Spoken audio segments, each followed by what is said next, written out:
Good evening. This is the 31st meeting of the Mayor and City Council of Laurel on Monday, April the 27th, meeting in regular time. I'll call the meeting to order. We will have the invocation by Reverend Warren Litchfield and the Pledge of Allegiance read by the Mayor. I hope you all will keep in mind the situation that's going on in Baltimore and keep those people, including the police department and the fire department and the rest of the people that are trying to save that city in mind in our prayers. May we stand, please. Almighty God, we gather this evening into the city. Our prayer for our mayor, members of the city council, and for all in authority, and to them a sense of precious strength. And for all our people, special prayer we ask for Mr. and this nation, our armed forces, find rescue in our law enforcement community, their merciful care, understanding. Lord, we ask for the citizens of Baltimore, law enforcement personnel, violence and peace. Remember those, O Lord, who lie upon a bed of affliction. Comfort those who mourn. Hear our prayer in thy name. I pledge allegiance to the flag of the United States of America and to the republic for which it stands, one nation, under God, indivisible, with liberty and justice for all. God bless you.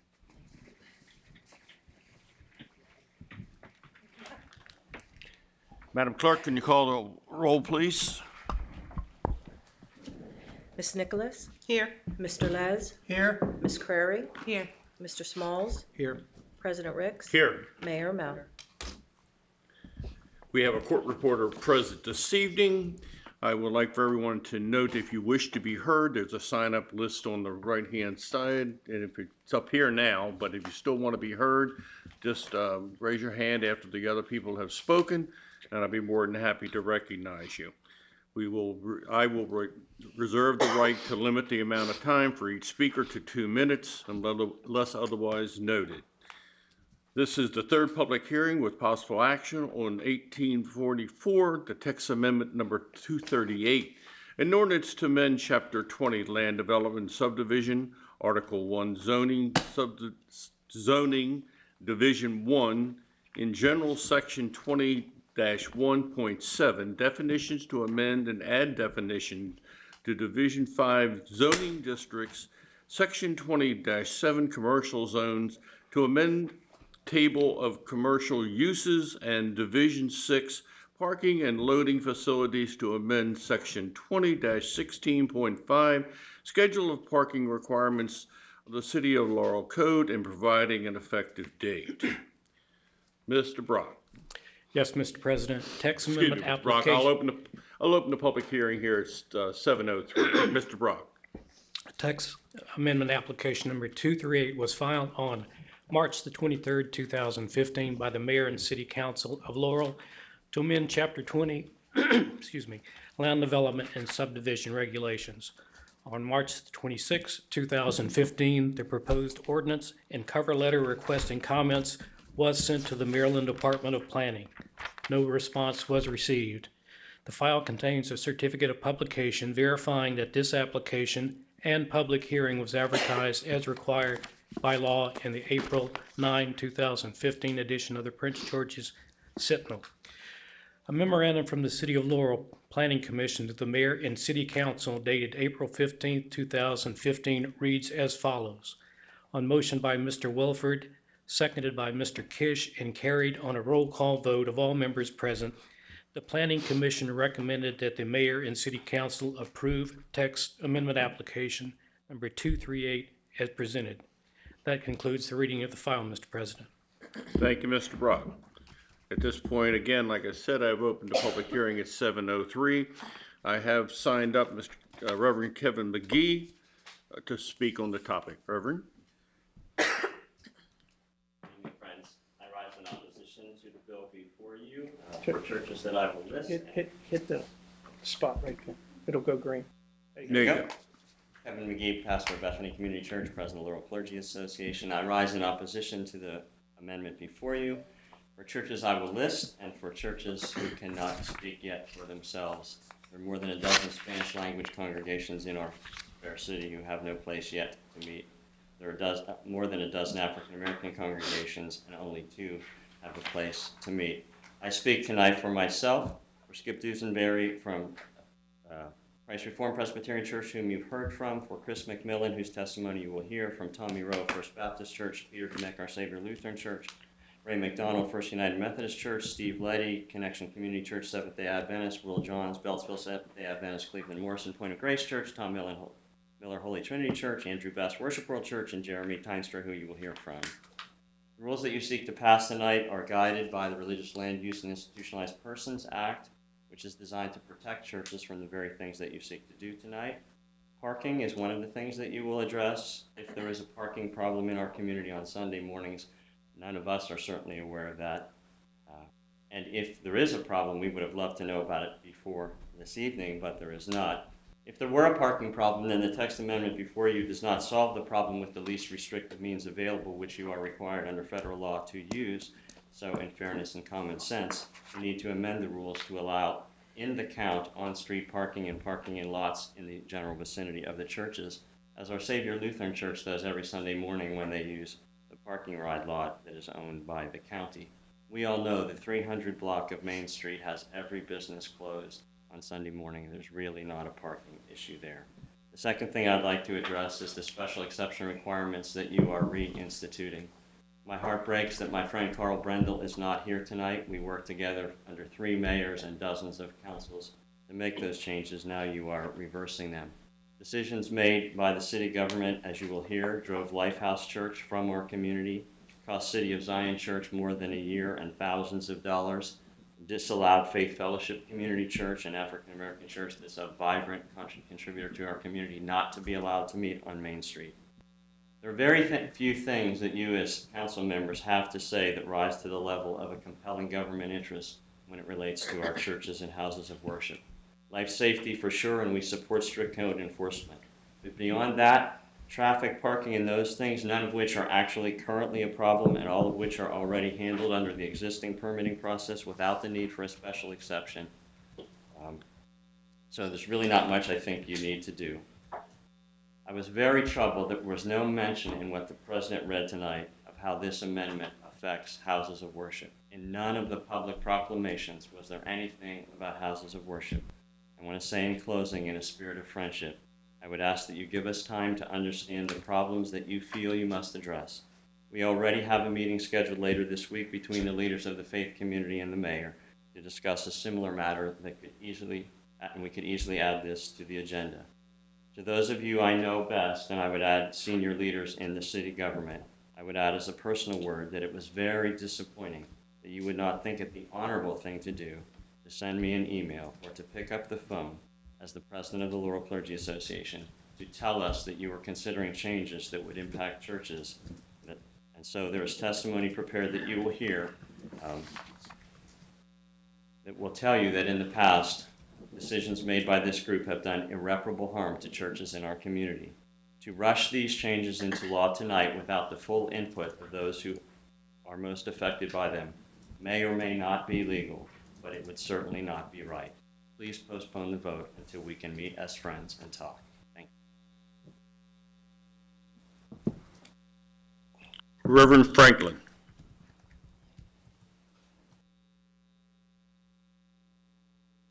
I'm not a reverend. My name's Katie Franklin. Okay, and I'm sorry. 385 Main Street. And I'm reading a letter from Reverend Chris McMillan from Lifehouse Church. Dear City Council members, Lifehouse Church, formerly known as the First Assembly of God, has been a part of the Laurel community since 1931.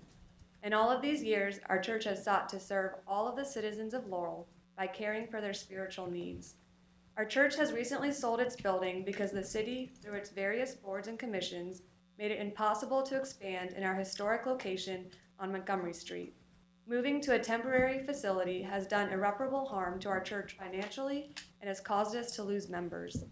We were disappointed when we went to purchase a building for sale on Baltimore Avenue that would have been perfect for our relocation and were told that it was not zoned for churches.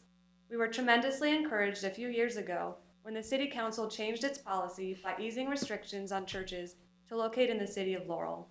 However, while the policy may have changed officially, it seems that unofficially the policy has remained the same.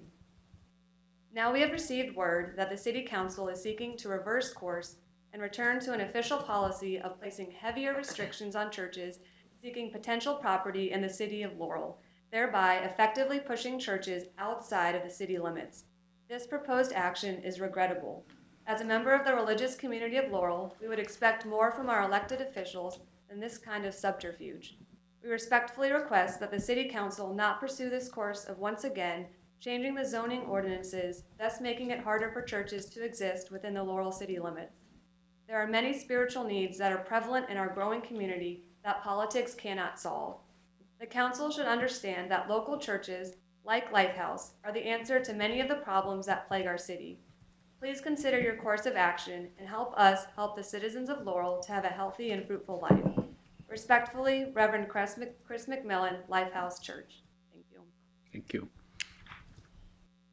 Jeremy Twinstra, I don't know if I'm pronouncing that correct. Okay. My name is Jeremy Tynstra. I'm pastor of Redemption Community Church. We own the property at 385 Main Street. We looked at the property first in February, walked through the property with the fire marshal to see if it was safe for a house of worship to gather there. His opinion was, and I quote, "This is where I'd hold my worship gathering," when he spoke about the ground level. So we were excited and went to closing on March 18. One other thing we knew was an issue would be parking. So on March 10, we met with the Planning Commission to receive a waiver so that our 7 parking spots behind our building would be complemented by on-street parking. And since we serve a number of homeless individuals and others who are no longer homeless, who walk from apartments in the community to our building, we didn't need more than 5 spots. But we've received verbal permissions from PNC Bank and BB&T Bank. They're excited about what we're bringing to 385. And we received written permission from Key West Dentistry, just 3 doors down, about 90 feet to our east.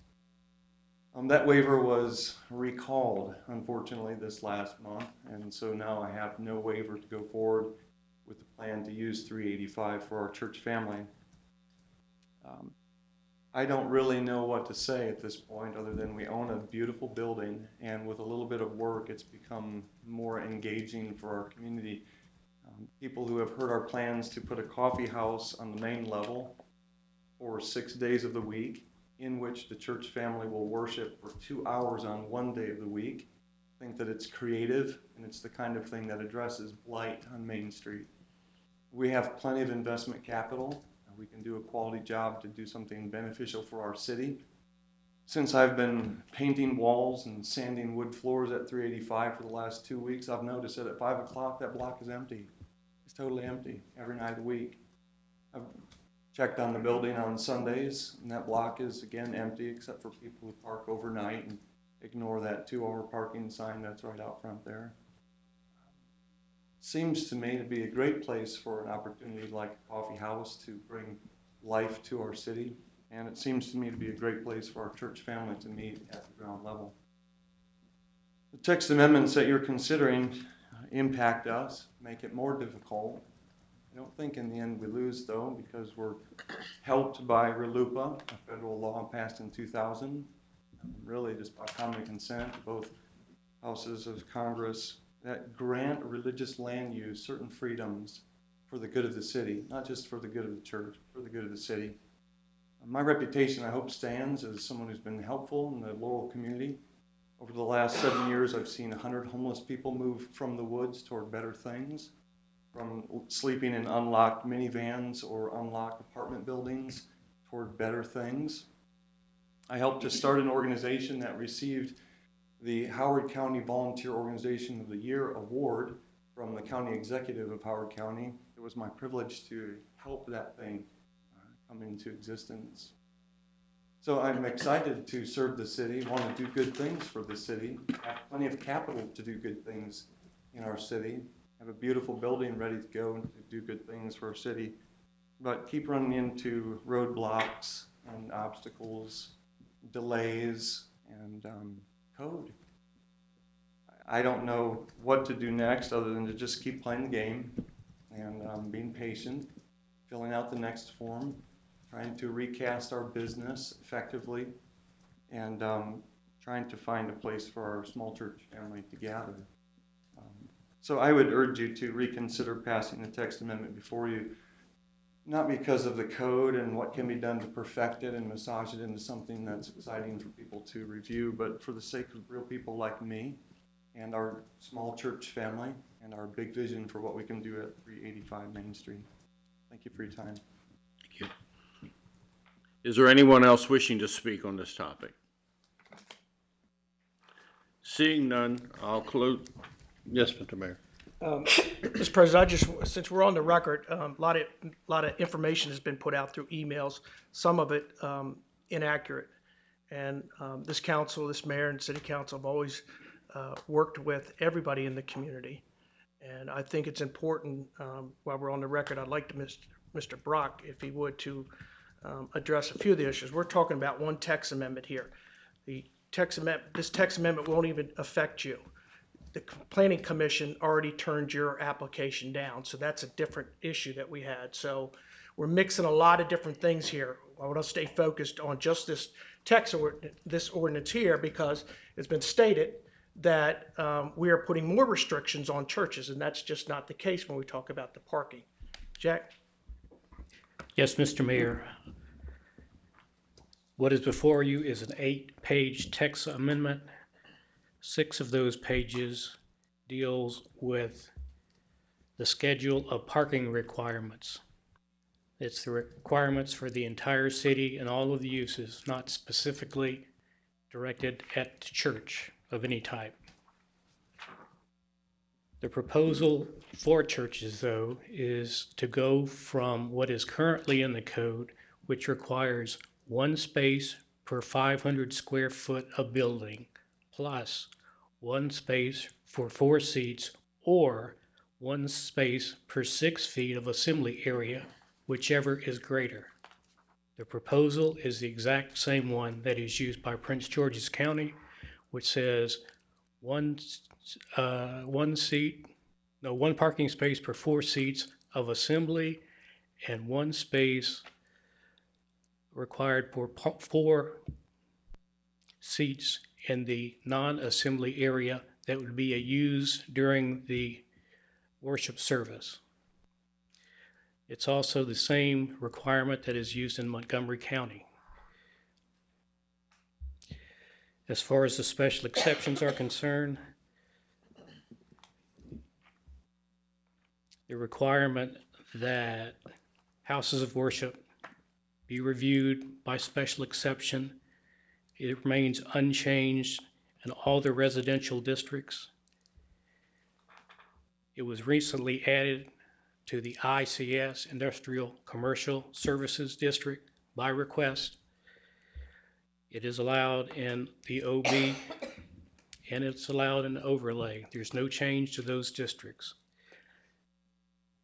The requested change, or the proposed change, is to change the permitted use in the commercial zones from permitted to special exception for those that are located on a piece of land less than an acre.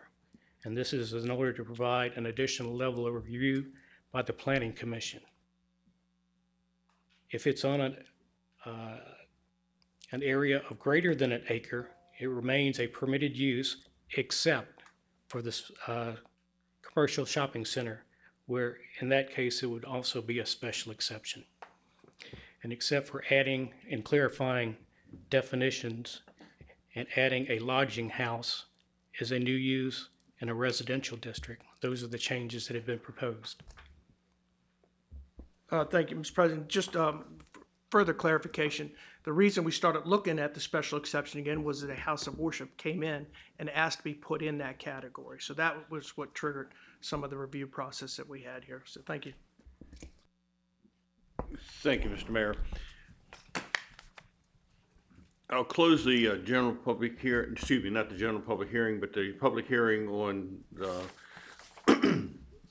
the text amendment number 1844, no, excuse me, text amendment number 238, 1844 at 7:20. What's the pleasure of the council? Mr. President, Yes, Mr. Les. I move for the adoption of ordinance number 1844, text amendment 328 is read into the record tonight. Do I hear a second? Second. Madam Clerk, call the roll. Mr. Les? Yes. Mr. Smalls? I vote yes. Ms. Nicholas? Yes. Ms. Crary? Yes. President Ricks? Yes. Mayor Mel? Thank you, Madam Clerk. Court reporter, appreciate you being here this evening. Oh, boy. No, where'd it go?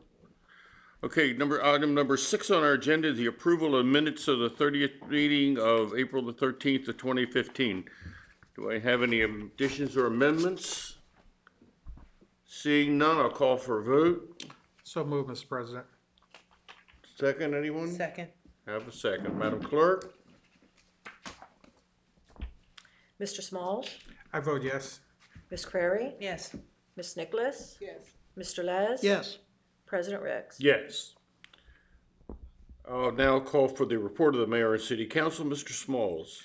Thank you, Mr. President. I had the opportunity, along with the mayor and Councilwoman Crary, to attend the April PGCMA meeting that was hosted by the county executive in Upper Marlboro. During that meeting, the county executive presented his proposed budget.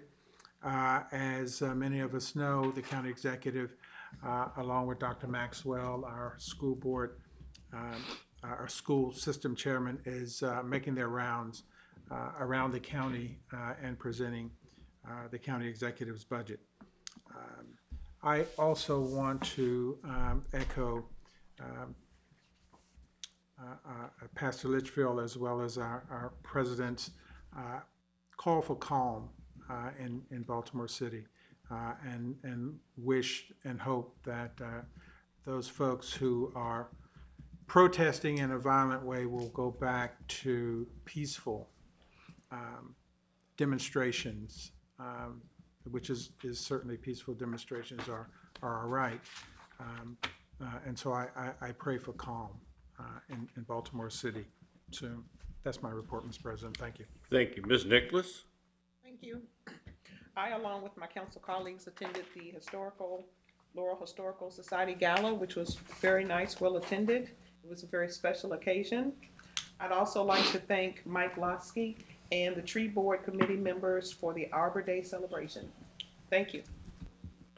Mr. Les?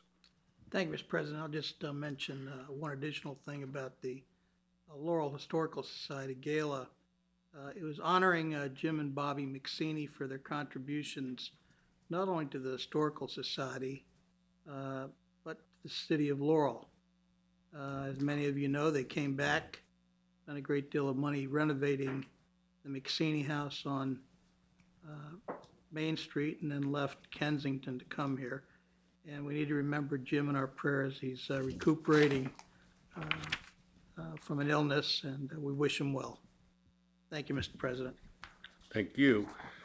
Ms. Curry? Thank you. In addition to the previously mentioned events, I went to the MML board this weekend, and we went over our legislative victories. We mentioned our legislative losses, but we focused on the victories.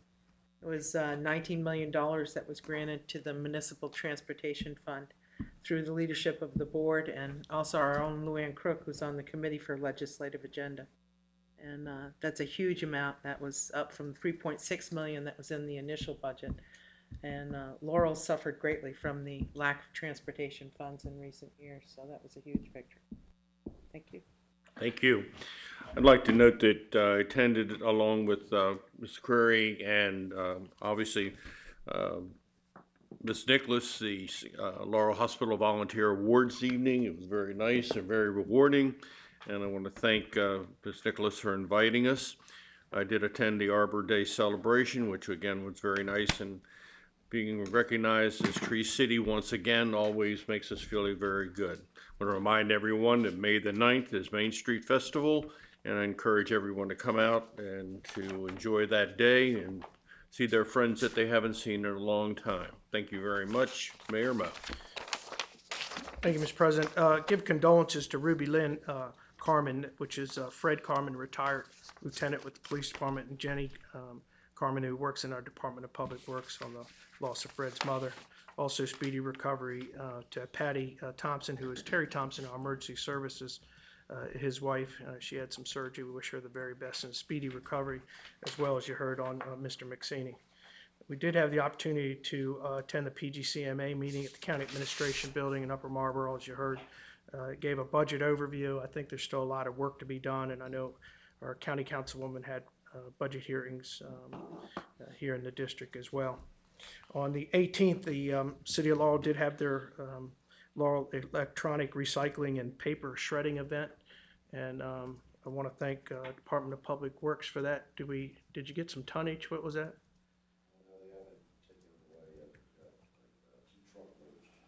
So real good turnout with the community and the business community. So again, Rob, thank your staff for that. We did have the opportunity to participate with WSSC cleanup project at the Home Depot parking lot, as well as we had Earth Day here in the City of Laurel. I want to thank Mr. Lotsky and his staff for their hard work at Goody Park. And I want to congratulate all the life members at the Laurel Fire Department, which Mr. Litchfield is a life member, as well as Mr. Ricks, for their service to the community. The Arbor Day tree planting and was held at the Tower Federal Credit Union. It was a red maple tree. And again, Mike, to your staff and to the tree board, volunteers, and Valerie, you as the rep for that, thank you all. I think it's a little cold. We're thinking about moving it to July the 1st. Every year it seems like it either rains or gets cold out or windy. But we had a nice turnout, and I want to thank Tower Federal and all that came out for that. Did have the opportunity last night to attend the Laurel Boys and Girls Club Wrestling Program banquet and award ceremony, and thank them for that. They have a great program for the wrestling, and a lot of dedicated parents that were there, and the kids all took a trophy and had a dinner, so it was really nice. As you heard, the Lake Fest is at Goody Park on May the 2nd from 11 a.m. until 3 p.m. That's open to the entire community. We hope that you'll come out. And as you heard, on May the 9th, Main Street Festival, the parade starts at 9 a.m. We hope you'll take part in that as well. A couple of mayoral appointments, Mr. President. Barbara Robinson, the Environmental Affairs. John Robinson, no relationship, to the Environmental Affairs. John's in the back. Thank him for being here. Robert Tommy Skaggs to the Ethics Commission. Diane Bijoff, I want to thank Diane for being here tonight for the Ethics Commission alternate. She served on our Board of Appeals for many years, so thank you for accepting that, Diane. And Michael Dwyer to the Historical District Commission. I'd ask for your approval on those.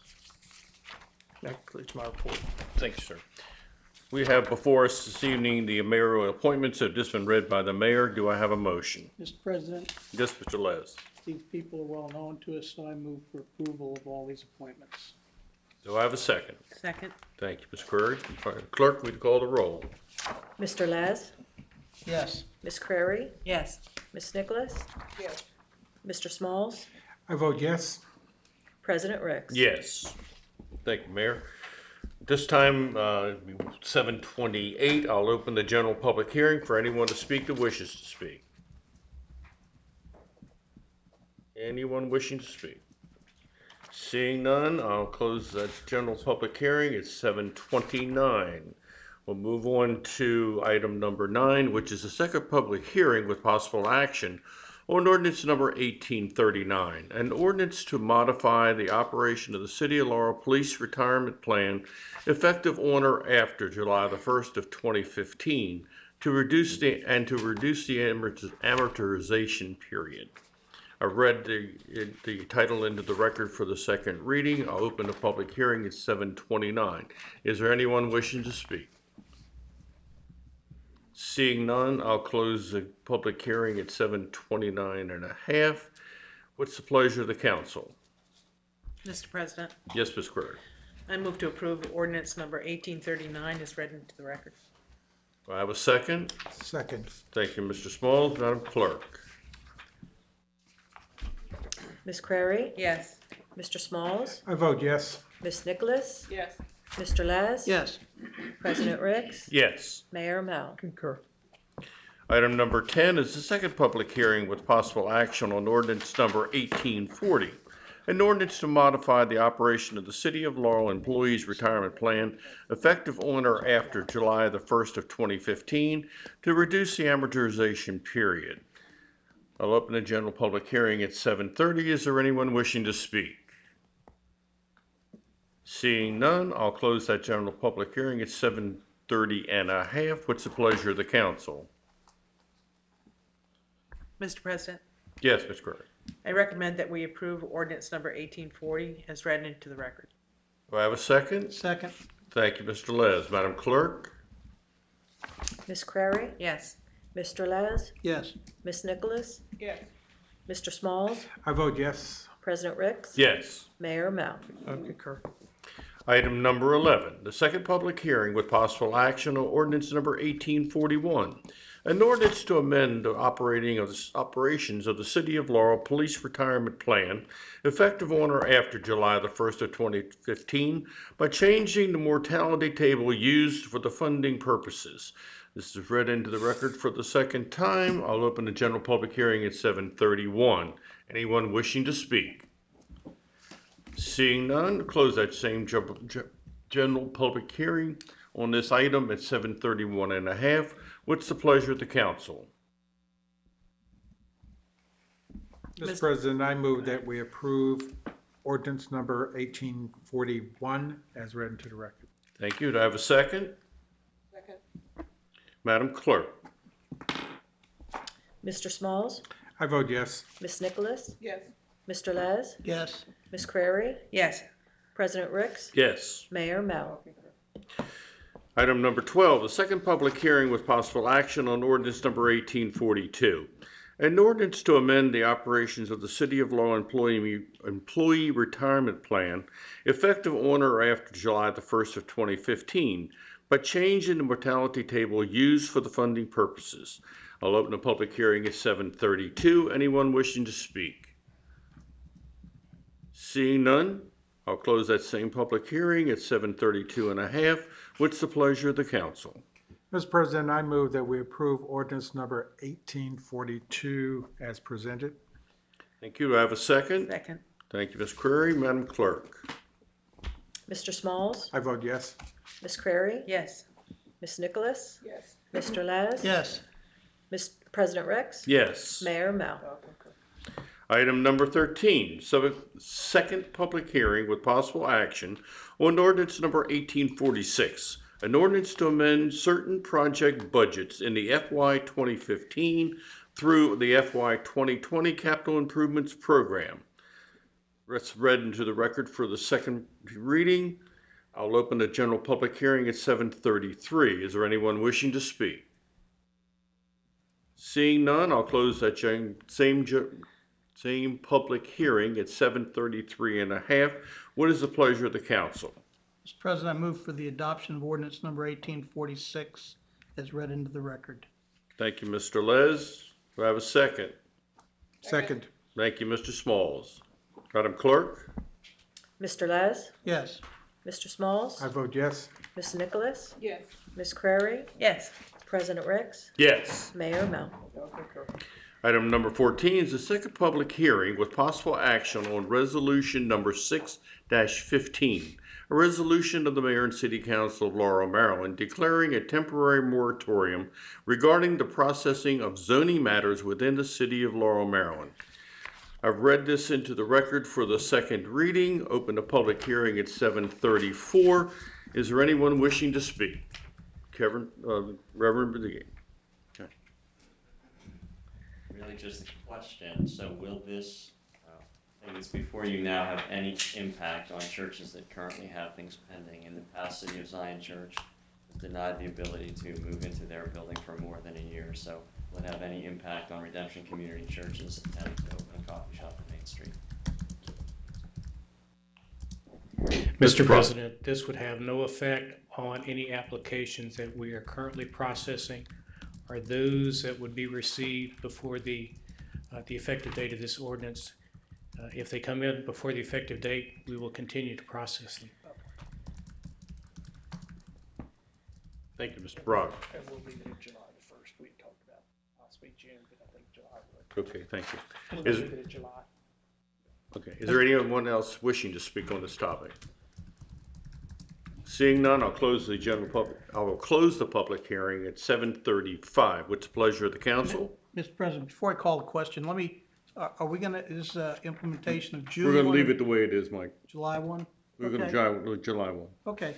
Thank you for bringing it I'll up. move for the adoption of resolution number 6-15 as read into the record. Thank you, sir. Do I have a second? Second. Thank you, Mr. Smalls. Madam Clerk? Mr. Laz? Yes. Mr. Smalls? I vote yes. Ms. Nicholas? Yes. Ms. Crary? Yes. President Ricks? Yes. Mayor Mel? Item number 15, the second public hearing with possible action on resolution number 7-15, a resolution to approve and the amended standing rules of the City of Laurel Council. Read in the record for the second reading. I open general public hearing at 7:36. Is there anyone wishing to speak? Seeing none, I'll close the hearing at 7:36 and a half. What's the pleasure of the council? Mr. President, Yes. I recommend that we approve resolution number 7-15 as read into the record. Thank you, Ms. Query. Do I have a second? Second. Thank you, Mr. Les. Madam Clerk? Ms. Crary? Yes. Mr. Laz? Yes. Ms. Nicholas? Yes. Mr. Smalls? I vote yes. President Ricks? Yes. Mayor Mel? That's all we have to come before the council. We stand adjourned.